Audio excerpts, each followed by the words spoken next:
Good morning, ladies and gentlemen. The Committee on General Government Operation and Appropriations is now called to order. Today is Monday, May 15. The time now is, 9:06. Oh, we're running a little bit late.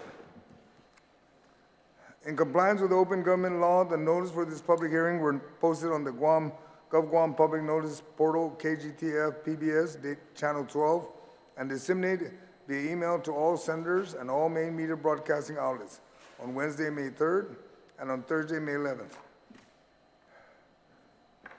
The agency we'll be hearing this morning on their budget is the Guam Community College.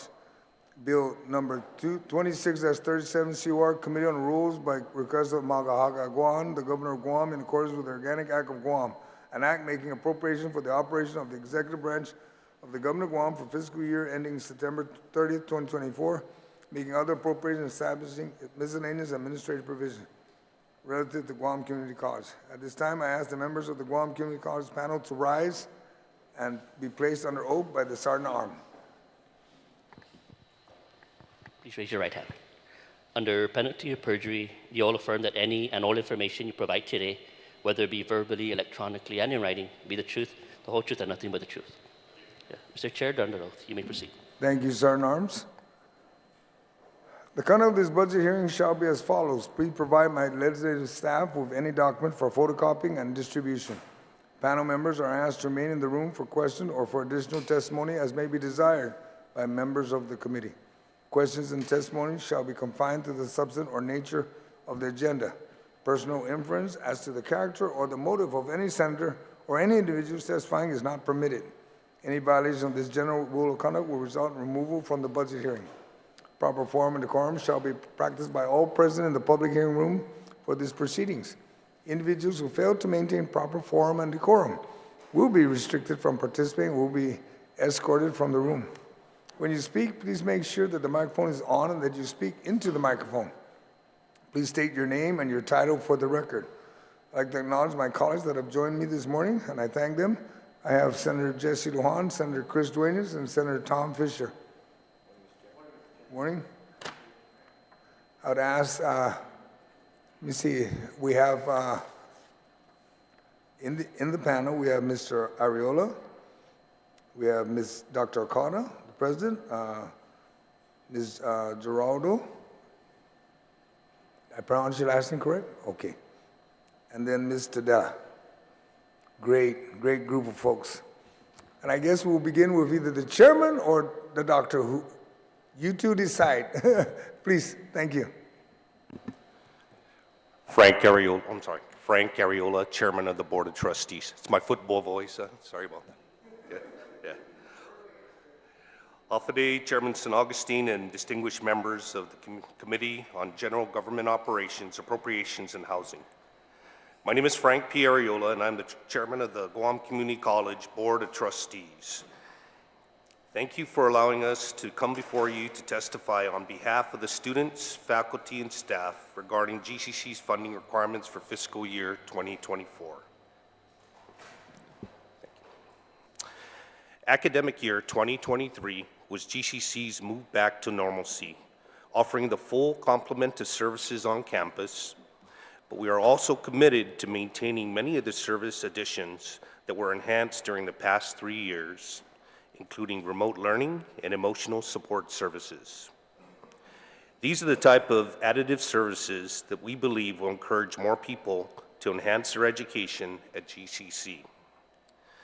The programs and services of the college continue to thrive.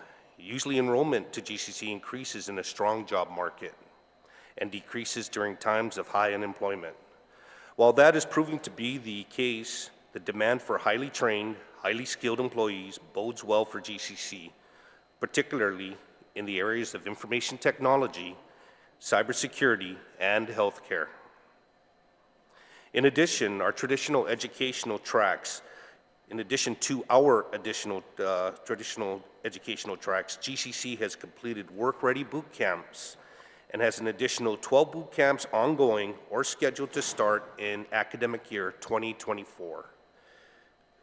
We recently hosted the completion ceremony for 19 medical home health aides, or caregivers, the need for home-based caregivers is critical to the need for people to stay home and provide full-time care to their ailing family members, can cut household incomes as much as 50%.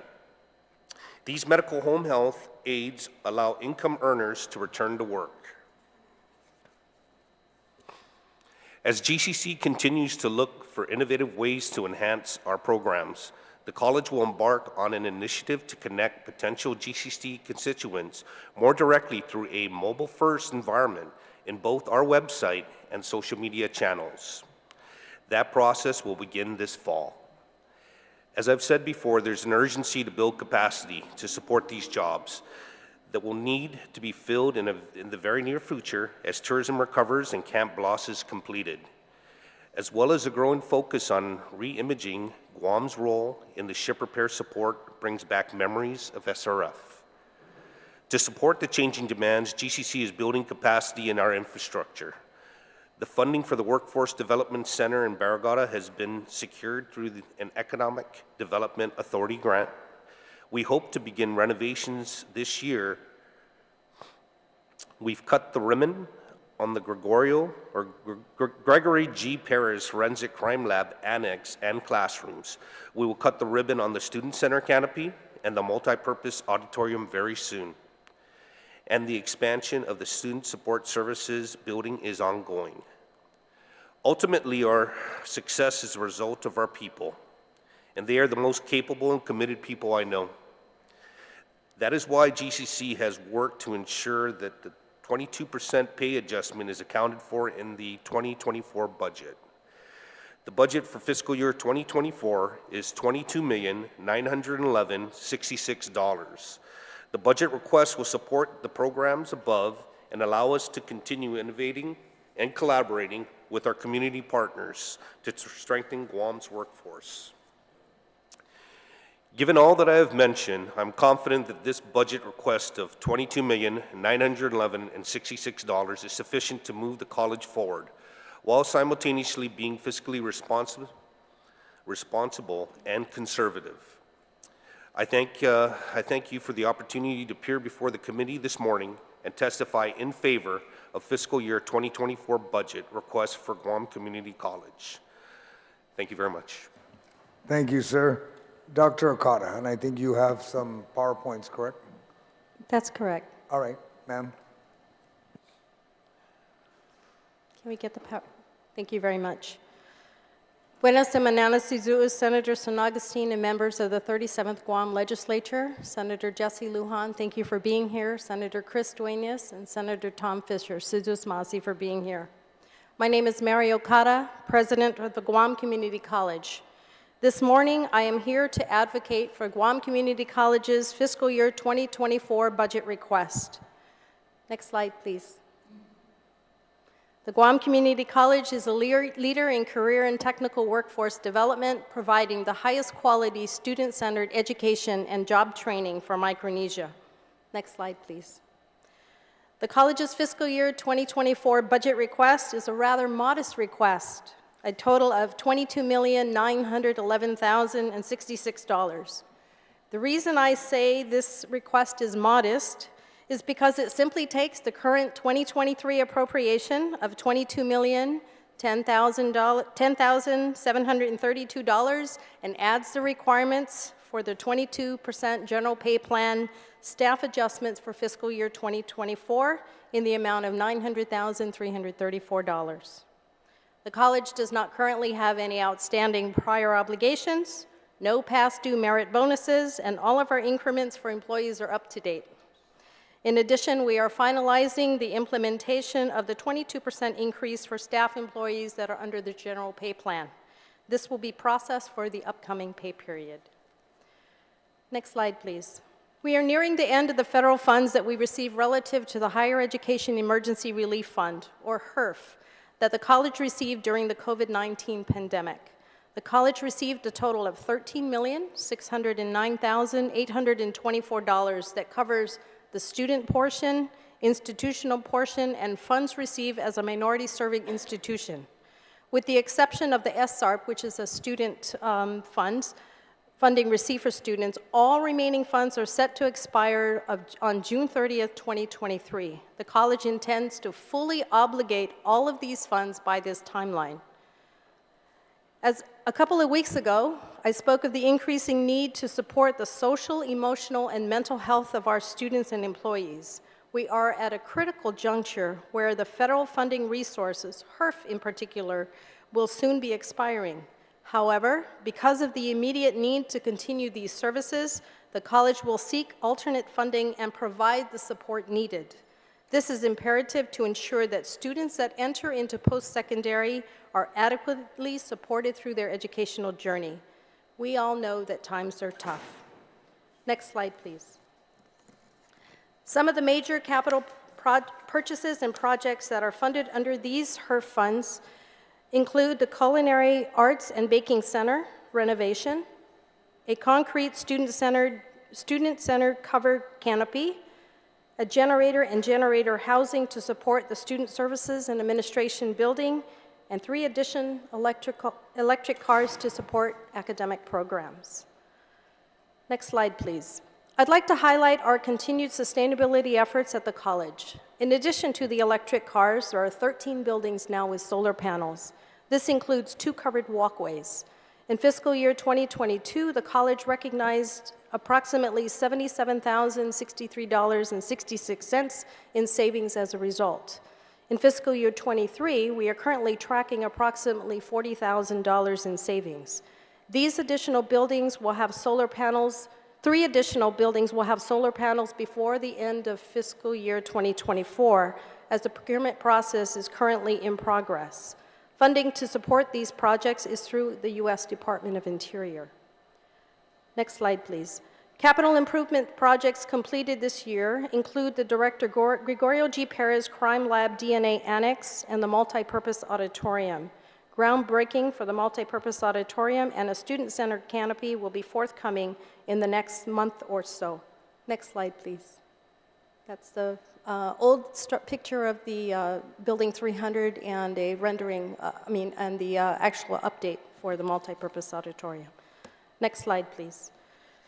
Capital improvement projects that are currently in progress include Building B, the Student Success Center, with a targeted completion of October 11, 2023, the Culinary Arts and Baking Center, which has a 365-day completion after the notice to proceed, and the Workforce Development Center set to break ground before the end of the year.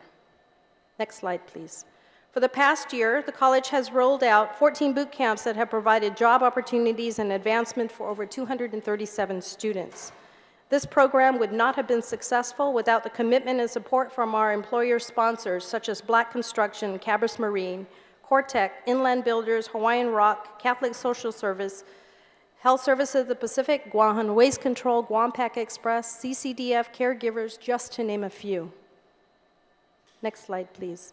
In the upcoming months, we will be providing more opportunities for construction, ship repair, water technician, environmental technician, airframe and power plant mechanics, electric vehicle training, personal care assistance, information technology, drone training, heavy equipment operating, and survey technician. Currently, GCC has 413 active apprentices, with 60 new apprentices added just in spring 2023. Employer sponsors for the new apprentices for spring include Docomo Pacific, Atkins Kroll, G4S Security Systems, DeWitt Guam, CPL Pacific, GTA, IT&E, Island Certs Corp, and several others. Next slide, please. At the end of this week, on Friday, May 19th, the college will award 406 associate and certificate degrees, high school diplomas, and journey workers certificates to 343 graduates. In addition, we anticipate increased numbers of Certificate of Mastery and Certificates of Completion from all GDOE high schools this year. In fact, next academic year, the college will expand its telecommunication program to JFK High School. Next slide, please. Next slide, please.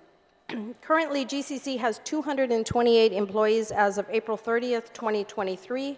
For the same period, the college reports 16 vacancies in the recent staffing pattern under the appropriated funds. 10 staff, 1 administrator, and 5 faculty. There are currently 11 vacancies under active recruitment at this time. Faculty positions are expected to be filled in time for the start of the academic year in August. We are grateful for the continued release of allotments based on the appropriations for fiscal year 2023. We diligently track all revenues on a regular basis. At this time, we are unaware of any reserves that are being held by the Bureau of Budget and Management Research. The college fully intends to utilize all its appropriated funds by the end of the current fiscal year. This morning, I close my testimony supporting the community college's fiscal year 2024 budget request for $22,911,066 in the same way that I have for the past several years, assuring that our budget is deliberate, supports GCC's mission, is in alignment with our institutional strategic master plan, and finally is fiscally responsible. I offer my deepest appreciation to Team GCC, all faculty, staff, administrators, but most especially thousands of students, both secondary and post-secondary, that the college serves. With the unwavering support from the GCC Board of Trustees and the Foundation Board of Governors, Team GCC continues to be transformative, innovative, and guided by students first, mission always. Sidus Masi for your continued support for our students and our mission. Thank you, Dr. Okada. I think in your testimony, you made a mistake there when you said past several years, when you should have said in the past decade. I can say the past decade, yes, thank you. Okay, and I think, how are you doing your audits? You haven't changed, right? You've been doing good on audits? We've still been doing good with our audits, yes, sir. Okay. I'd like to also recognize Senator Cananta has joined us this morning. But you know what, Dr. Cotter and Mr. Arreola, I think one of the faults you have, the GC has, your campus is too small. Okay, and I spoke to Dr. Okada on many occasions where if we could find a place to put maybe a secondary GCC, maybe, I guess, I don't know how you want to word it, but we need to find a place for you. Because as GCC expands, I mean, I don't even know what questions to ask you. The only thing you're doing is you guys are doing well. I think the other agencies that are hopefully monitoring this budget hearing would take notes and pay their merit, pay their increments, pay everything they need to pay up front and move forward. And I thank you for only asking to include the GPP for your next budget. And with all the grants that you've done, I mean, I'm wondering what else is going to break ground next year after all what you presented today? We have a few more in the pipeline, sir. I figured you did. And with that note, I'd like to ask if any of my colleagues, and I'll begin with Senator Lujan, if you have any questions for the panel, because I have no questions. I'm very comfortable with the Guam Community College's budget request. Just a comment, Mr. Chairman. Hoping all agency will be as easy as this one here, Mr. Chair. Very hard, okay. No, I congratulate you on the job that you guys have done. Tremendous. I mean, I'm looking at your travel and only $2,500. I mean, whoa, it's great. But no, congratulations. Keep up the good work, and we look forward to the budget hearing. And like I said, I'm just wishing that all agencies will be as easy as this. Maybe, Dr. Okada, we can rotate you to different agencies. Thank you very much, Mr. Chair. Thank you, Senator Lujan. Senator Duenas, do you have any questions? Sidus Masi, Mr. Chairman, and certainly, to Dr. Okada and Mr. Arreola, the team that's here to present today. It's just, Mr. Chairman, I want to thank you for starting out with such a successful organization and a commitment to excellence. And you've proven that throughout the years, and this is no exception in terms of your request today. I do have two questions. I'm going to start out with one question that I'm going to ask every agency, department, and others that come before us. In the recent discussion over pay issues and issues with retention and recruitment, one of the things that I've been concerned with in discussions about critical areas is that it seems like there's been a lack of this tool that we have in our toolbox in the government in Guam called above-step recruitment. And I just wanted to get from the president that any critical areas that you have, don't particularly rely on any across-the-board increases, although those are definitely, something that's due from time to time. But I wanted to just ensure that you utilize the above-step recruitment capabilities in order to recruit, retain critical positions that in order to complete your mission and continue your mission. That's correct, and the above-step recruitment process is something that we can rely on with if necessary. Currently, with all the recruitment that we are doing, we don't seem to have much difficulty right now in recruiting individuals to come work at the college. Outstanding. I could imagine. It seems like from all my interactions with GCC faculty and just the GCC family, I guess I would call them, it's an excellent place to work. They feel like they're appreciated. They feel that their outcomes are meeting what the mission is. So my only other question was, Mary, I think you've been very instrumental in our conversations throughout the discussion about education and learning loss throughout the pandemic.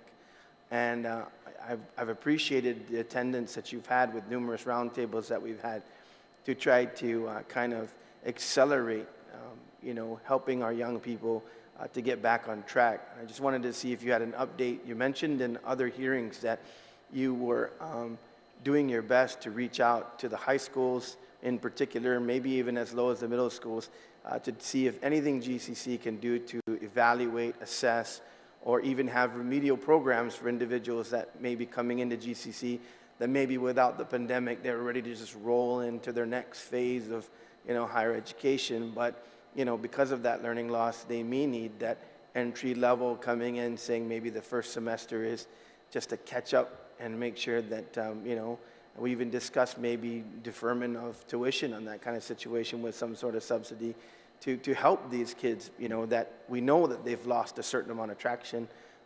Can you give us any update on the thoughts with the board and also faculty on that issue? So one of the things we did use some of our HERF institutional funds for was to provide students that came from high school that were placed or tested into remediation, that we provided those free remedial courses because of the learning loss that occurred during the pandemic.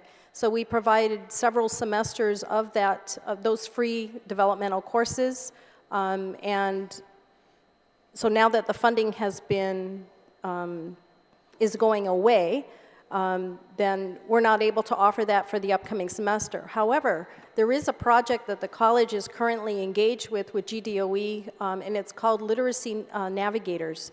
And this is a project that we sought the assistance from both Dr. Laura Souter and Sammy Betances to help provide literacy in the schools.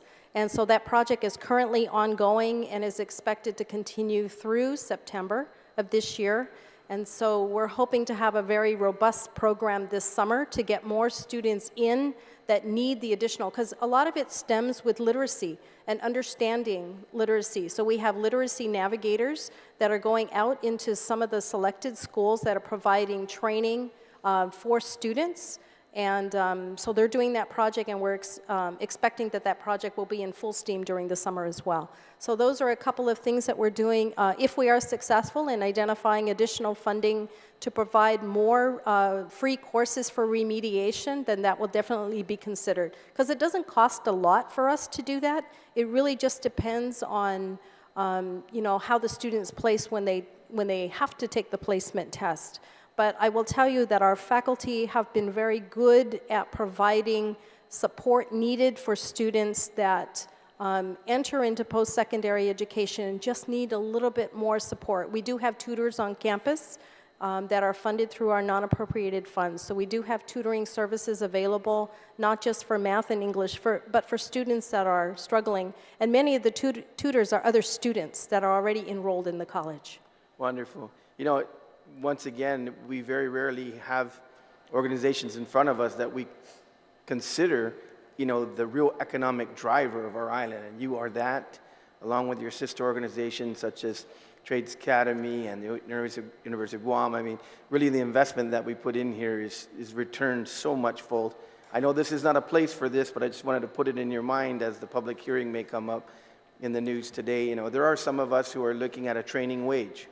And if you can take a look at that, I know it might be misunderstood from some people of what we're trying to do, but just to put it on the radar here, the idea is that, you know, organizations can work with filling jobs and job training, and you're at the forefront of that to where, you know, there is that relationship with job training and those who would enter into the job to where they would, you know, businesses would have more capital to invest at a training wage, and then those individuals are so accelerated that some of them will even go into above what's minimum wage now by the time they actually work, because they've already acquired those skills and they're ready to work. So if you can take a look at the legislation as it comes forward and see how maybe you can pair that with industry folks to see if we can, you know, open up the job market more. It's about bringing more people into the labor force, getting them trained so that they can command the wages they need going forward. So just wanted to take an opportunity to quickly put that on the record, but you certainly have my support for your budget. It's, you know, your discipline has been stellar and your outcomes are there too, so no questions on that. Like I said, if every agency came in like this, boy, we'd be done with the budget, no chairman, next month, then just vote on it. Anyways, yeah, thanks a lot, and please express our gratitude to the entire faculty and staff and everybody who supports what you do, and Viva GCC. Thanks, Mr. Chairman. Thank you, Senator Duenas. Senator Fisher, do you have any comments or questions for the panel? Sir. Just one question, sir. Thank you, Chair. I'm going through your budget request for 2020. Simple question. Do you all have an endowment? Yes, we do. How much is in the endowment?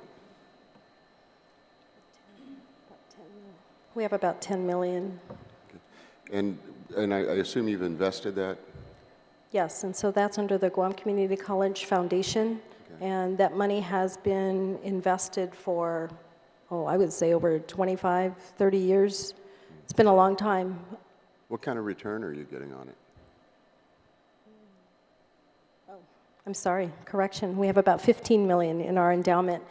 We've been monitoring the return. Last fiscal year, it did take a little bit of a dip because of the stock market. Right. And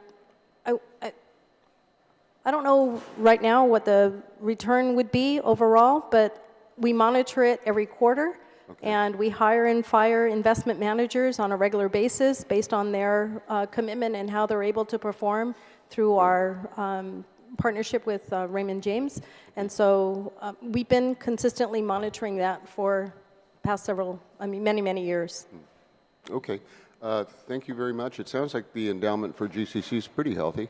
So I'm encouraged by that, and thank you very much. No further questions? Thank you, Senator Fisher. Senator Cananta, I'd like to also recognize we're joined by Senator Sabina Perez. Senator Cananta, you have any question or comment for the panel? Awfully good morning, panel. Good morning, Ms. Okada. Congratulations on your many successes. I'm sure the many achievements are given your leadership and your board's active role. During the pandemic, you guys shifted towards initiatives based on digitization and online operations. Can you say that you've saved a sum off the bat? Do you have a sum that you've saved shifting to online from the pandemic? Not necessarily, because we had to put a lot of investment in the certification of all the faculty that teach online. So in terms of what we saved during the pandemic by shifting to online, maybe a little bit in power, but in terms of faculty requirements, salaries remain the same, but it was really investing in getting the faculty certified to continue to teach in the online environment. And as a result of that, there are many faculty that continue to teach some courses either hybrid, or they have some regular courses that are offered only online, primarily because some students still don't want to return to campus. But that said, if the same course is needed for face-to-face, we still offer the course face-to-face. So there is some accommodation that we do with the online learning. We are hoping to continue to expand that as more faculty become certified in the online learning environment. During the pandemic, we did update our distance education strategic plan, and so we are now doing the steps of implementing the components, because whenever you offer distance education, you still have to provide the same services online as if you were to offer face-to-face. So student support services still have to be available, counseling. You have to provide services for students who have maybe some IT support that they need, and advising services. And so those are things that are included in our distance education strategic master plan that is currently slowly being rolled out and to enhance the different programs that we have already. Obviously, I very much support digitization and online operations. So do you think, how about paper trails? Have you made any strides to remove paper from your operations? Absolutely, and and I think the biggest savings of that was in our fiscal year transition from 22 to 23, where we actually downsized and we got more, I would say, economic, economy-saving copier services as opposed to producing masses of, paper. And so electronic requisitions already were established during the pandemic and continue today. So we don't do a lot of the printing for requisitions floating from one desk to another. Everything's done electronically. The timesheets are all done electronically. We are currently working to update all the leave forms electronically. So we've saved a lot by downsizing the requirements for copier services that we had almost to half from the transition from 22 to 23. And so that savings carries forward through 24 because we're not having to go back and add more services for copying. Do you have a ballpark number of how much you saved since shifting to paperless, basically? If not, it's fine. I'll request later. Yeah, I can get that number for you. It's in my fiscal year 22 budget presentation. Okay, I'll make my staff look for it. Okay. Based on that, I know you've also made tremendous strides to standing up workforce development programs. How can we help you with those programs? Is the legislature needed to help in any way to facilitate those programs? One of the things, as I heard Senator Dueñas speaking earlier, and the support for employers, one of the issues that has come up that is actually sunsetting really is the GRAP, the Guam Registered Apprenticeship Program. And so unless that legislation is continued, then the number of apprentices will significantly decrease. So we need that program to continue, and when that comes up, I will be offering some support for that, to also include in that GRAP program, potentially including childcare for individuals that are interested in pursuing. So, and we'll have that discussion at a later time, but that's one of the things that can be of assistance for continuing to develop the workforce. You hit the nail on the head. I was going to proffer legislation in regards to that. So thank you. I think, again, with your leadership, you've been very instrumental in all the successes that the GCC has. I think we've all stated it earlier that we're very supportive of your budget. You're one agency that we never really have to worry about. It's only when you really need something you're going to come to us. Other than that, your leadership and your guidance from your board and your team has been very much, flawless, slay. So other than that, you have my unwavering support for GCC, and let us know what we can do to help facilitate your needs. Thank you. Thank you, Mr. Chair. Thank you, Senator Canata. And I'll be waiting for that bill to support it. Senator Paris, do you have any questions or comments for the panel? Yeah, thank you, Mr. Chair, and good morning to President Okada and the panel that's here today. I agree with my colleagues that under your leadership, you've really been proactive about expanding the capability of GCC to meet the needs of our community, and so I want to congratulate you on that. I just want to also maybe perhaps ask you in regards to the procurement. So procurement training, we're hearing, of course, issues about not being able to attend classes, and so I would like to see what kind of resources would you need to perhaps even create a procurement associate's degree or maybe a procurement institute within GCC? So I think one of the first things we'll need is to get more procurement training offered to individuals that need it. Right now, there is a little bit of a backlog, and that's because we don't have enough instructors. So if there are individuals that are willing to be vetted to teach procurement classes, that'll really help expand the capacity in offering the procurement classes. And then based on your question regarding establishing some more formal, we'll have to take a look at that with Dr. Tudela and the academic component to see how it would fit under one of our business courses that or business programs that we currently have. And we'll get back to you on what those requirements might be. Okay. And do you foresee it requiring more resources? And if so, what amount? We'll have to take a look at it, but we'll see how we can include that in our current staffing, and possibly if the courses are needed, we can just simply add it through additional adjunct courses as opposed to having it embedded in our general fund requirements. Okay, great. Yeah, one of the ideas too is train the trainer. So I know that curriculum probably doesn't exist currently. And so, you know, the idea is that if we can train trainers so they can then go out into the different agencies and then build up that capacity really quickly. So that's something if you can bring back to as well in your research.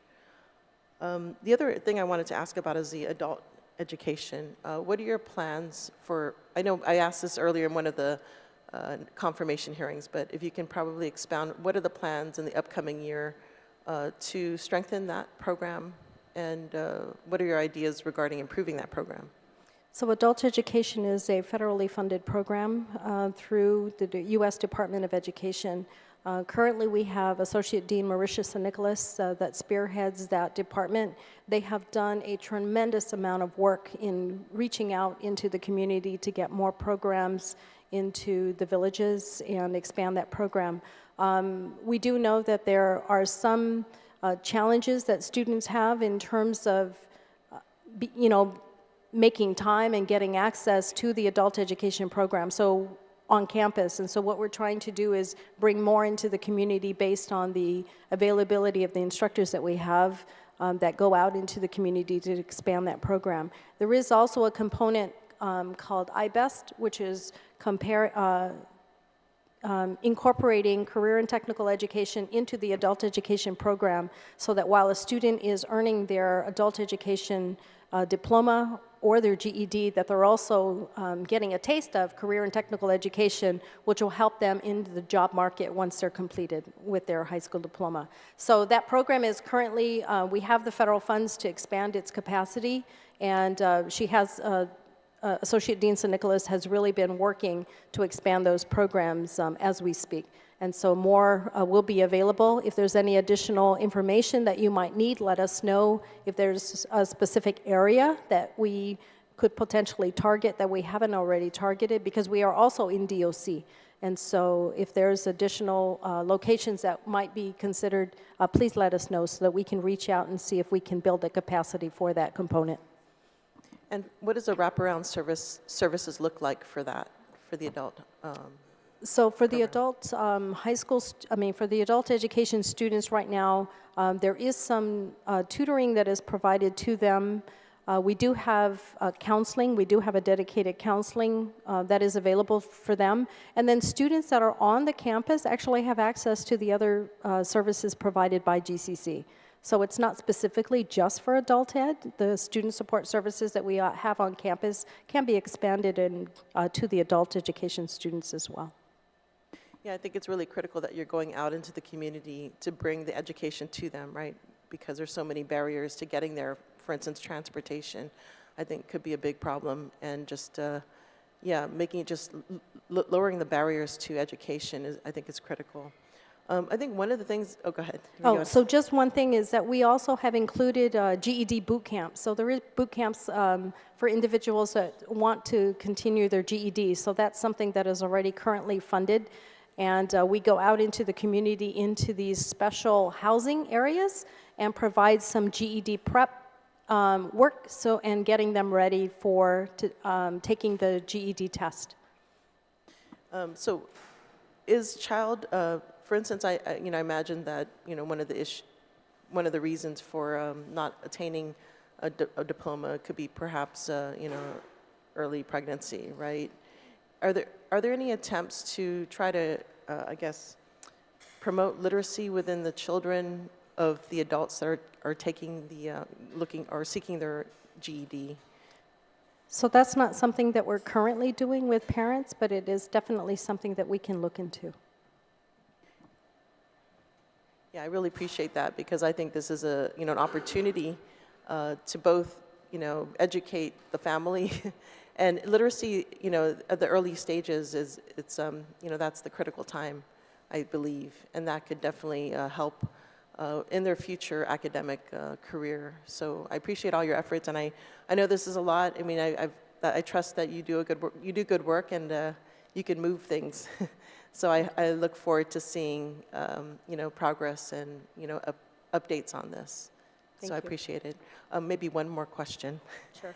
So I know we've been in discussions regarding workforce development, not just in the private sector, but also in the public sector. And you mentioned about a trades helper, or I believe it's called a trades helper. And, we see the need in government because a lot of people are retiring. We're losing the institutional knowledge. And, I think it'd be great to develop more of a formal process with agencies. I know a lot of it has to do with the agencies taking the initiative. But what do you need to help develop this formal process with different agencies, or is it something that we still need to rely on agencies to take initiative? So the trades helper position already exists in the civil service under the general pay plan.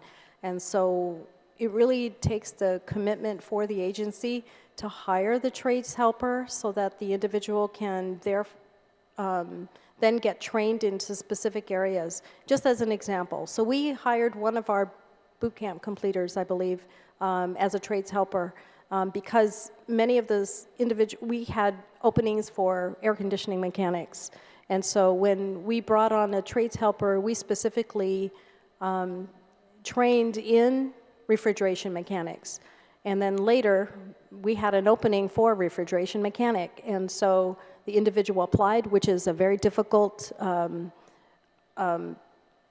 position kind of to fill because at the time, did not pay a lot of money. So when the position became open, our trades helper applied for that position and eventually became our refrigeration mechanic.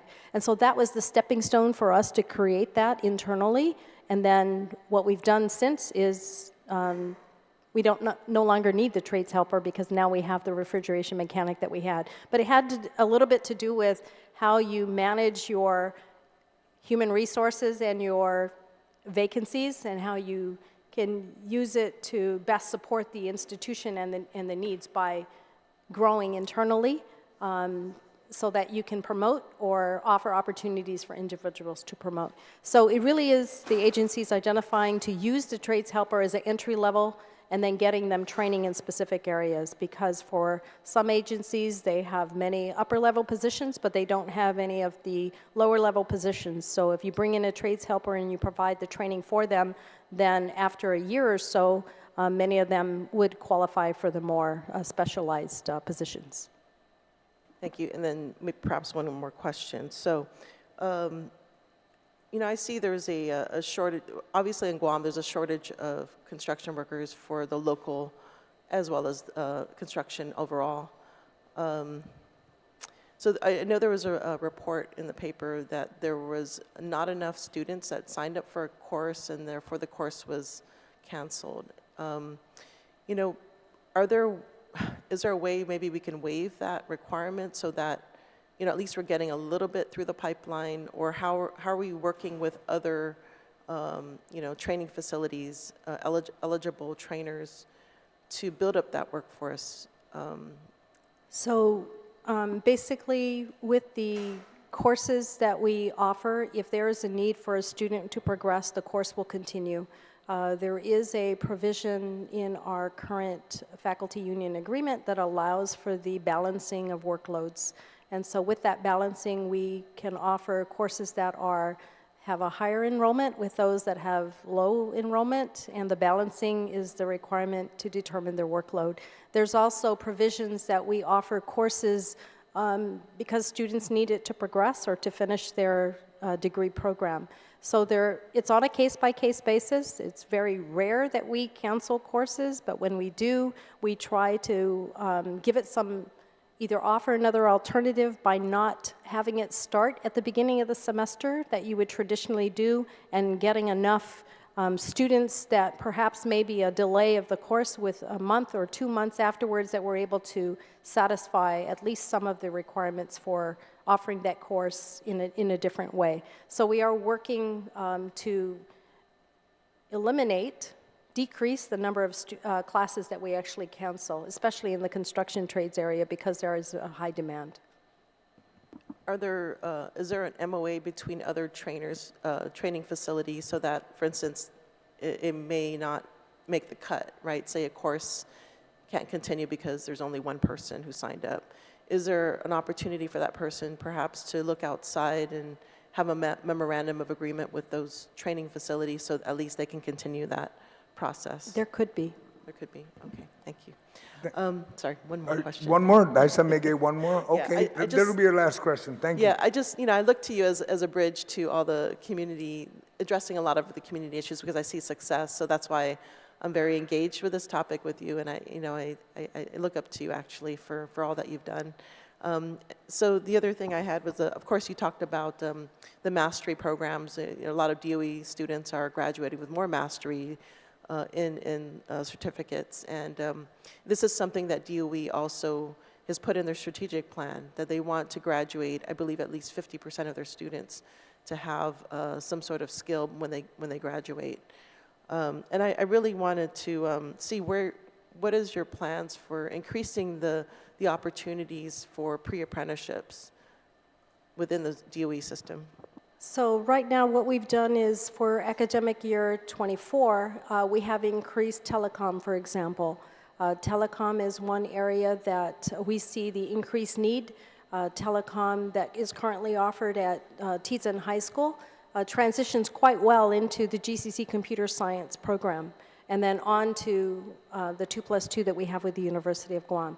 So if a student completes Certificate of Mastery from the telecom and they complete their work experience program, as a high school student, they can earn up to 19 college credits in computer science. And then completing on the remainder for the first 2 years at the community college and then the final 2 years at the university.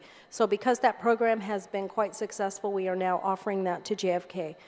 There is also some courses that we will be offering this summer for students that are interested in pursuing additional programs. We talked about providing a law enforcement training opportunity for students in high school, and we are probably going to launch that. I believe it's in the application that we submitted for academic year 24 as well. So we could look at increasing Certificate of Masteries in 2 ways. One is the traditional way, where we currently have 3 years in the high school and offering offering the courses for 3 years, including work experience, and being able for the student to obtain, a certain grade level. The other way we can do it is to offer 4 college credit during the summer or during winter intersessions, where students still earn the 3 credits or depending on what the course is, the 3 college credits instead of taking it throughout an academic year in the GDOE system. So there's different ways that we can do it, and we're expanding the opportunity for additional 4 credit courses to be taught for students in high school. Yeah, that's amazing, because it would save them from having to pay tuition. They graduate, pay tuition while, is that correct? Will they? That's correct, and Okay. because this legislature funds the secondary faculty that we have in all of the high schools, which is about 45, faculty and counselors, it makes sense for us to allow students to take advantage of the 4 college credit courses that are currently offered. Yeah, and thank you for that. And for always looking for opportunities And, you know, in our discussion too, I'm trying to boost the capacity of Guam EPA.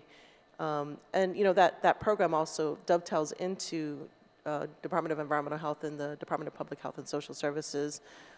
Have you seen any increase in enrollment in those courses? So I know we're working on the boot camps associated with those environmental techs, and we are working with Public Health and Social Services and Guam EPA for that. Okay, great. Well, I appreciate all the hard work that you've done and all the team, your team at GCC and your dedication. I mean, I could see why you don't have much difficulty in recruiting, because everybody wants to work for GCC.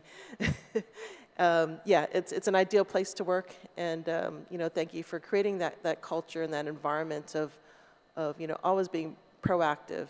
And you know, I'm just looking over your budget. You have preventive maintenance. So 80% of that's one of your goals, is to get at least preventive maintenance, and I think that's a great goal. So Masi, and thank you. Thank you. Thank you, Senator Paris. And you know, as you mentioned earlier, Dr. Okada, the GRAB program, I got a message from your oversight chair that they'll be meeting with you. So they're going to talk about the GRAB. Sure. And I hope to see that bill soon, so that there's several of us that are going to ask to join in that, so we can get it, keep it going. That's the key. I know that Roland and Gina is just having fun, because they get to just sit here, just prepare you, and then sit back and hope no question comes to them. And you know, Mr. Arreola and Dr. Okada, you know, your budget presentation, justification, obligatory platform, and excuse plan is outstanding. It's nothing new. Like I said in your statement, several years? No, it's been a decade. You know that, Mary. It's been a decade, and clock's still ticking, and you still keep going. And is an excellent example of fiduciary responsibility, accountability, and transparency. Maybe you need to teach a class in budgeting, so that everybody be required to take it, other than just procurement. Because before you can procure, make sure you got the money and know how to get the budget. But with that said, I see that there's no one else that would like to give any testimony. That being said, would you like to do any closing? If not, we'll go ahead and we'll end this. And Frank's like, no, I'm good. Just pass our budget, right? Dr. Okada? That being said, there's no one else to present testimony. We'll close this hearing. And again, I want to thank everyone for attending this hearing and for providing feedback and suggestion. The Guam Community College budget hearing is now adjourned. The time now is 10:03. Sizuz Mazem, please have a safe day today. Take care. Thank you.